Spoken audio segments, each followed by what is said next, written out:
So, Michael, what have we got in front of us here? We have on the table in front of us an album. I call it an album, but in fact I think it's a day book that was owned by a man called Roland Haupt, who turns out to have been Lee Miller's assistant, darkroom assistant, and also Cecil Beaton's darkroom assistant, who produced a book of prints that he made. He processed the film, made these prints, and they would have been sent on to Vogue or whoever. But Lee and Cecil both wanted records of the material that was being sent out. So a print would have been made and haphazardly stuck in what we refer to as a photographer's day book. And this is the object. It's come to me through a descendant of Mr. Haupt's, and I feel very privileged. If I understand correctly, it's been effectively fast asleep for decades. Since, they've had it since the early 60s, and it has never been seen publicly before. So unpublished and unknown to the community. I think it is so powerful as a narrative around a relatively short time window. But we're talking just around the years of transition, the last few days of end days of the war, and the beginnings of the reawakening of hope and culture. It's an extraordinary, tightly focused slice of history. I keep referring to it as an empirical time capsule, and I think that in a sense emphasise the fact that it's this group of pictures together with the dates and with this text within the context of the period in history that it refers to as being unique in that sense. It hasn't been filed and separated and captioned off and things. It's the way it was left in 1947. These photographs pasted into this album tell extraordinary stories of an extraordinary period of years. And what I found so profoundly touching about it, in a sense, was what is being covered here. Lee Miller documenting some of the horrors of the Second World War and its aftermath, balanced with photographs from different areas of the arts, which herald a kind of an ambition to emerge from this war with hope and possibility intact. It's very true. And I think that equation, you could never sum it up in one picture somehow, but the narrative that is woven through this album brings all that history, all those emotions back to life. And I also find it extraordinary this woman who had this amazing life in Paris before the war, and highly influential to the people she was befriending, from Man Ray to all the others, somehow is able to adapt, and as we turn the first page, adapt to becoming seconded to the army. And there she is in her army uniform and chatting with Picasso. And in fact, I've learned that this gentleman here was Cole Porter's boyfriend. And here she is in Hitler's bath. Here she is with Russian soldiers. Let's not rush past this one. Yeah. I mean, she is in Hitler's bath. This woman who was a muse to artists, a successful fashion model, a figure of style and elegance around 1930 and the 30s, has become, or revealed, a completely other aspect of herself, as you say. The courage, the guts. That's what's extraordinary. The courage to go and do this from the safety of that sort of wonderful cocoon of Paris. She and could have preserved exactly. She could have lived the rest of her life in a and look at her with her fatigues here. I mean, the female form has disappeared. She was ready to plunge in at the deep end and be in the front line of the advancing Americans.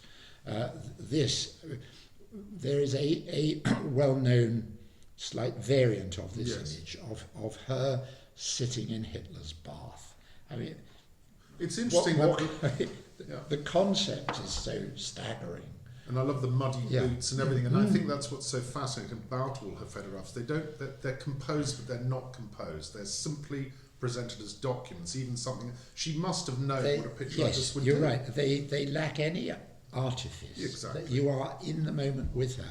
And what I just find so extraordinary about that picture, in so many ways, is the utter banality of it. The Feuerer's bathroom is, you'd expect to find it in a second-rate hotel. Yeah.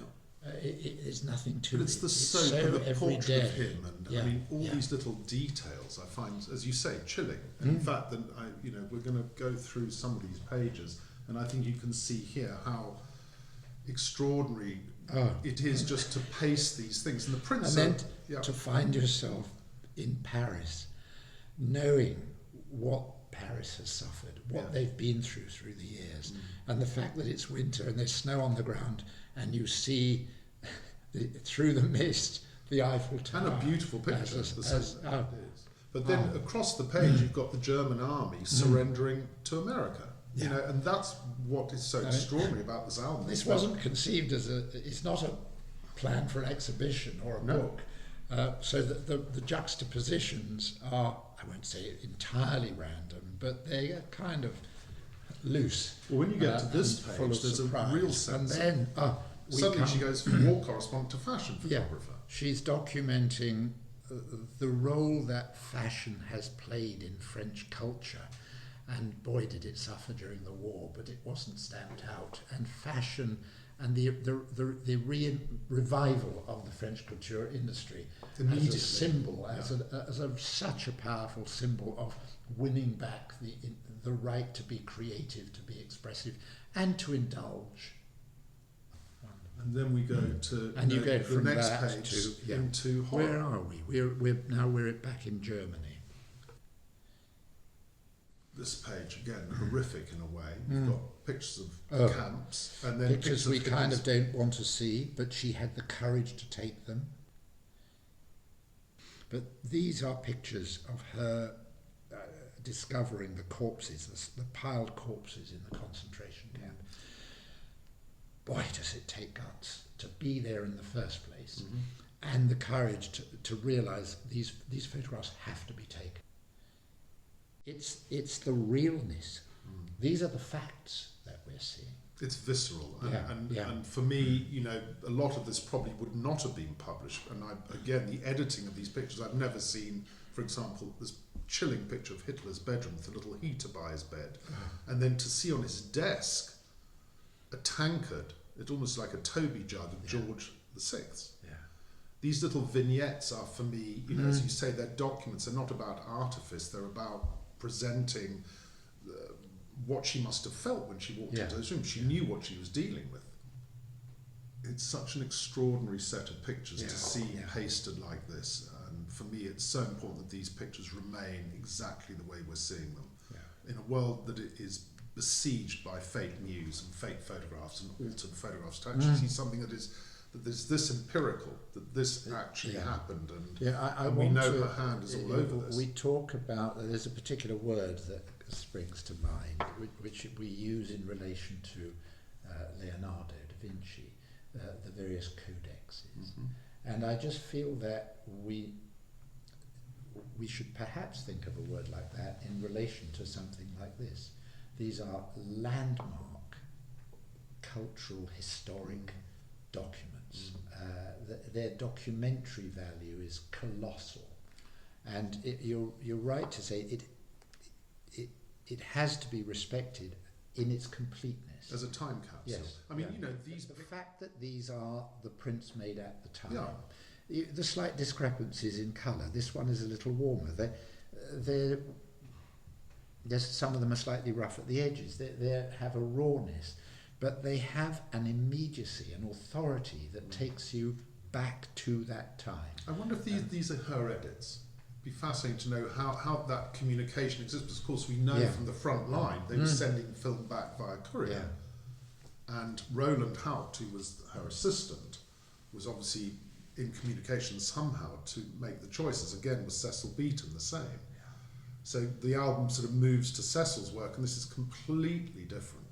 It is, because Cecil Beaton couldn't help but impose his aesthetic vision on things. His structure, his framing, And the abstract pictures he went on to take of the desert and things, they were very beautiful. I mean, the detritus of war and all of that was turned into something that was a beautiful landscape. He makes the metaphors in a way, I mean, she's not making metaphors. Not at all. She's recording. But I mean, you can see just by these pictures, which are wonderful, they have a completely different the effect. The positioning of the figure, the awareness of the background, everything is so deliberate. Though I imagine he was already, he'd had years of experience and must have been working relatively fast and opportunistically, but still with that instinct to make something elegant and structured. And then we get all these extraordinary portraits of all the sort of artists and writers. Sort of Marlene Dietrich, Maurice Chevalier, Fred Astaire in an army uniform, Bob Hope. This is sort of photography one sort of I think we've seen before, but it gets more and more interesting when you start seeing within such a context. Between the darkness of the war, the bright light of possibility as society, as the world is emerging from that conflict, and all of these personalities representing creativity. But then suddenly Margaret walks white, but then on the wing of a flying fortress, cleaning her cameras. I mean, she was another great, extraordinary, super woman. elegant, and another very brave woman. This is Lee Miller's torso. This is Lee Miller naked. This is Lee Miller with a plaster cast of her bust. Yeah. And I think that was taken by Roland Penrose, because we can find a picture in the Lee Miller archive of him taking a picture of her having this. So it's not Man Ray. This is obviously the 40s. Later. It's much later. But again, it refers to that earlier career. The echoes of surrealism are all there, totally. I mean, and I love this one. This is quite well known. This one of Mrs. Churchill at 10 Downing Street with the portrait of her husband on the wall. There's nothing that exists quite like this album. I don't believe so. And it reveals plenty of unseen material. I found it extraordinarily touching, filled with emotion of one kind or another. And why, I would say, because it was put together just as a reference. In a sort of rather haphazard fashion. Yes. It isn't a work of art. It has no pretensions to be an artifact of some great merit. There's a lot of work to be done on this, which is one of its appeals. Absolutely. To think that one can go through and get the big picture, but I think that it will take years to unravel the significance of every individual picture, and there's a lot in this.